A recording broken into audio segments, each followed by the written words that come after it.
Hello students, good morning. आज हम standard 10 का हिंदी सब्जेक्ट पढ़ेंगे, जिसमें काव्य खंड हम स्टार्ट करेंगे। तो काव्य खंड का पहला चैप्टर है पद।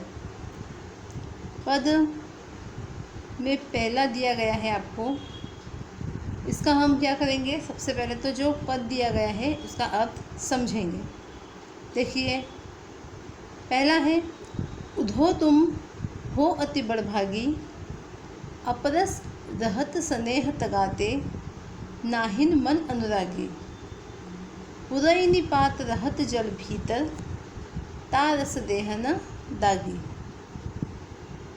जो जल माह तेल की गागरी, बूंदन ताको लागी, प्रीति नदी में पाऊ न बोरियो, दृष्टि न रूप परागी। सूरदास अबला हम भोरी, गुर चाटी जो पागी। अब ये जो पंक्तियाँ हैं ये किसके द्वारा लिखी गई है? सूरदास जी के द्वारा लिखी गई है। इसमें बताया गया है कि उद्धव है श्री कृष्ण के मित्र, प्रेम के धागे में बंधे होते तो उन्हें विरह की पीड़ा को अवश्य वह समझ सकते। उद्धव कितने भाग्यशाली है जो श्री कृष्ण के पास बने रहने का मौका मिला हुआ है, और श्री कृष्ण के साथ रहते हुए भी वे प्रेम के बंधन में नहीं बंध सके। वे कमल के पत्ती और तेल से भरा हुआ जो घड़ा होता है उसके तरह है। अब तेल का घड़ा और कमल की पत्ती की उपमा क्यों दी गई है? देखिए, क्योंकि जिन पर पानी ठहरता ही नहीं है, कमल की जो पंखुड़ियाँ होती है उस पर पानी नहीं ठहरता, उस पर आप पानी की कुछ बूंदें डालो तो क्या हो जाएगी, वह स्लिप हो जाएगी। फिर तेल से भरी जो घड़ा होगा उसके ऊपर भी यदि आप पानी डालते हो तो वो फिसल जाएगा। उन्होंने इसी प्रकार यहाँ उपमा दी है। उन्होंने प्रेम नदी में अपना पैर तक नहीं डुबोया, मतलब प्रेम करने वाले जैसा मित्र उनका है, लेकिन उन्होंने इसमें अपना पैर भी नहीं डुबोया है, मतलब उसे उन्होंने छुआ तक नहीं है। गोपियाँ ही ऐसी भोली अबला है, नारी है, जो न जाने क्यों प्रेम के बंधन में वैसे ही बंधी चली गई जैसे गुड़ से चींटियाँ क्या होती है, चिपक जाती है। या देखिए, फिर से आपको एक बार मैं फिर से बताती हूँ कि यहाँ पर सूरदास ने बताना चाहा है कि श्री कृष्ण भगवान जो है वह क्या है, प्रेम के प्रतीक है। उनका मित्र उद्धव, उनके बारे में कहा गया है कि उद्धव एकमात्र ऐसा व्यक्ति है जिन्हें श्री कृष्ण के साथ रहने का मौका मिला, कृष्ण जैसा मित्र मिला, लेकिन फिर भी वह प्रेम के रंग में डूबे नहीं। लेकिन गोपियाँ जो है वह क्या हुई है, प्रेम के रंग में डूबी हुई है, यह इसमें बताया गया है। देखिए एक बार फिर से, यहाँ गोपियाँ उद्धव से व्यंग करते हुए कह रही है कि आश्चर्य है कि तुम श्री कृष्ण के निकट रहते हो, उनके पास रहते हो, फिर भी प्रेम बंधन में नहीं बन सके। तुम कितने भाग्यशाली हो। कह दिया है। आगे देखिए, गोपियाँ उद्धव को कहती हैं कि यह कैसी भाग्य की विडंबना है कि तुम श्री कृष्ण के पास रहते हुए भी प्रेम के बंधन से क्या हो, परे हो, मुक्त हो, उनके प्रति अनुराग उत्पन्न नहीं हुआ है। तुम श्री कृष्ण के समीप रहते हुए भी प्रेम से उसी प्रकार अलग रहे जिस प्रकार पानी में रहते हुए कमल पत्र यानी कमल का पत्ता जो क्या होता है, ऊपर ही रहता है, पानी की एक बूंद भी उस पर नहीं ठहरती। तेल युक्त मटकी को जल में यदि डुबोया जाए या डुबोने पर वह मटकी क्या होगी, पानी की एक भी बूंद उसमें नहीं ठहरती। उसी प्रकार तुम भी कृष्ण के अति निकट रहते हुए भी प्रेम से सदा दूर रहे हो, तुम्हारी दृष्टि कृष्ण पर पड़ी ही नहीं। एक हम ही ऐसी भोली अबलाएं हैं जो श्री कृष्ण के सौंदर्य में वैसे ही उलझ गई जैसे चींटियां गुड़ के प्रति आसक्त होकर उससे लिपट जाती है। इन पंक्तियों का अर्थ आपको समझ में आया होगा। आगे देखते हैं। सेकंड पद्य जो है, मतलब सेकंड पैराग्राफ जो है वह दिया है। मन की मन ही मांझ रही, कहिए जाई कौन पे उधो, नाही परत कही अवधि आधार आस आवन की, तन मन बिथा सही। अब इन जोग संदेशनी सुनी सुनी बिरहिनी बिरह दही, चाहती हुती गुहारी जितही ते उतते धार बही। सुदास अब धीर धरही क्यों, मत ज़्यादा न लही। अब इन पंक्तियों के माध्यम से सुदास जी कुछ बताना चाहते हैं। देखिए, इसमें कहा गया है कि गोपियाँ अपने प्रेम को श्री कृष्ण के सामने प्रकट न करने के कारण दुखी होती हुई कह रही है। अपनी अभिलाषाएं, अपनी इच्छाएं मन में ही दबकर रह गई। अपने मन की व्यथा किससे जाकर कहे। है दिया है, मन की मन ही मांझ रही, कह ही जाई कौन वे। मतलब अब में हमें हमारी जो मन की व्यथा है वह हम किससे जाकर कहें, वह हमारे मन में ही रह गई है। और प्रेम पीड़ा को दूसरों के सामने प्रकट भी तो नहीं कर सकती।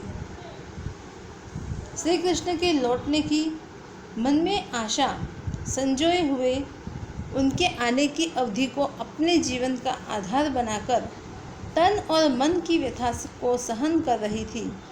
किंतु अब तुम्हारे द्वारा योग का जो संदेश सुना है वह कैसा है, विरह वेदना जैसा लग रहा है। विरह पीड़ा में जलती हुई हमें अपनी रक्षा का जिनसे सहारा था, रक्षा की आशा थी जिसे हम पुकार सकते थे, और उसी से योग की धारा बहने लगी। अतः हमें पूर्ण आशा थी कि एक दिन अवश्य ही श्री कृष्ण आकर हमारी पीड़ा को क्या करेंगे, शांत करेंगे। आशा के विपरीत उन्होंने योग का संदेश भेज दिया। अब जो गोपियाँ थी वो क्या चाह रही थी कि भाई भले ना देर से आए पर श्री कृष्ण हमारे पास आएंगे, हमारी जो इच्छा है वह पूर्ण करेंगे, अभिलाषाओं को पूरा करेंगे। लेकिन उन्होंने क्या कर दिया कि उद्धव के द्वारा योग का उन्हें संदेश भेज दिया। अंत में गोपियाँ व्यथित मन से उद्धव को उलाहना देती है कि जिनके कारण हमने अपनी मर्यादाओं को छोड़ दिया, उन्होंने अपनी मर्यादा का पालन नहीं किया, अब हम कैसे धैर्य धारण करें। मतलब कि वो गोपियाँ बताना चाह रही है कि हमने क्या किया था कि अपनी मर्यादाओं को छोड़ दिया था, लेकिन अब हम मर्यादाओं का पालन कैसे करें, हम कैसे धीरज धारण करें। यह दिया है लास्ट लाइन में, सुदास अब धीर धर ही क्यों मुझ ज़्यादा न लही। आया कुछ समझ में। देखो स्टूडेंट्स, इन पंक्तियों का अर्थ यहाँ पर मैंने आपको बता दिया है कि यहाँ जो उद्धव है उसके द्वारा जो संदेश भेजा गया है योग साधना का, वह गोपियों को पसंद नहीं आया। इसीलिए वह क्या हो रही है, दुखित हो रही है, पीड़ा को व्यक्त कर रही है और कह रही है कि जिसके लिए हमने अपनी मर्यादाओं को छोड़ दिया, उन्होंने अपनी मर्यादा का पालन नहीं किया, और अब हम कैसे अपना धैर्य धारण कर सकते हैं। नेक्स्ट है, हमारे हरिहारिल की लकड़ी, मन क्रम बचन नंद नंदन उर, यह दृढ़ करी पकड़ी, जागत सोवत स्वप्न दिवस निसी, कान्ह कान्ह जकरी, सुनत जोग लागत है ऐसो, जो करोई ककरी, सो तो व्याधि हमको ले आए, देखी सुनी न करी, यह तो सूर तिन्ही ले सौंपो, जिनके मन चकरी। अब यहाँ पर सुदास जी ने क्या कहा है, देखिए, हादिल मतलब कि एक ऐसा पक्षी जो अपने पैरों में सदा एक लकड़ी लिए हुए रहता है।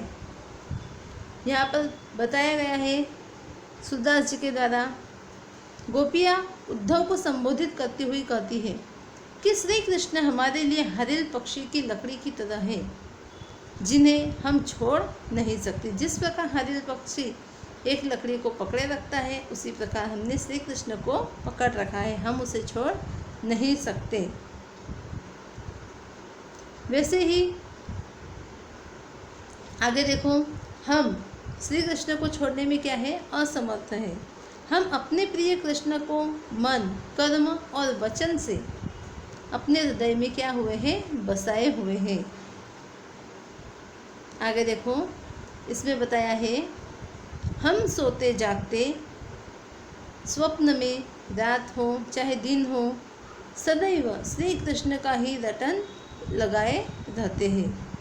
तुम्हारे द्वारा दिया गया योग संदेश कड़वी ककड़ी के समान है, जिसके प्रति किसी प्रकार की रुचि हमें नहीं है। मतलब हमें क्या चाहिए, केवल हरिल पक्षी की तरह वह लकड़ी चाहिए। वह लकड़ी मीन्स श्री कृष्ण का साथ चाहिए। हमें योग साधना का जो संदेश भेजा है वह हमें किसकी तरह लग रहा है, कड़वी ककड़ी के समान लग रहा है। हमारी उसमें कोई रुचि नहीं है। योग साधना तो हमारे लिए ऐसा रोग है जिसके बारे में न तो पहले कभी देखा, न कभी सुना, और ना ही कभी हमने भोगा है। हे उद्धव, गोपियाँ उद्धव से कह रही है, हे उद्धव, योग साधना का संदेश तो उन्हें देना उचित है जिनका मन चक्री की तरह घूमता रहता है, भटकता रहता है। हमारे लिए श्री कृष्ण कैसे है, अनन्य है। हमारा जो मन है वह उनके प्रति दृढ़ है। मतलब हमारा मन केवल और केवल सिर्फ श्री कृष्ण में ही लगा हुआ है, चक्री की तरह नहीं है। तो यहाँ पर गोपियों ने अपनी स्थिति बताई है कि हम किसके समान हैं, हादिल पक्षी के समान है। हमने केवल श्री कृष्ण को पकड़ रखा है, उनका ही रटन मनन करते रहते हैं, चाहे दिन हो, चाहे रात हो, चाहे स्वप्न हो। हमेशा हम किसका रटन करते हैं, श्री कृष्ण का रट लगाते रहते हैं। हमें यह योग साधना का जो संदेश दिया है वह किससे लग रहा है, कड़वी ककड़ी के समान लग रहा है। तो मुझे ऐसा लगता है आपको यह कविता की जो कविता का जो संदेश सूरदास जी ने बताया है वह समझ में आया होगा। Thank you.